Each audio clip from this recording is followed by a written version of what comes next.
An elder Cherokee Native American was teaching his grandchildren about life.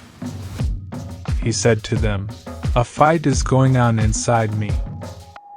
It is a terrible fight, and it is between two wolves.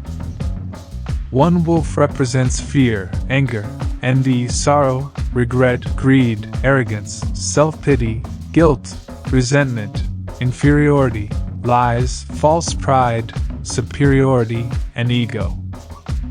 The other stands for joy, peace, love, hope, sharing, serenity, humility, kindness, benevolence, friendship, empathy, generosity, truth, compassion, and faith.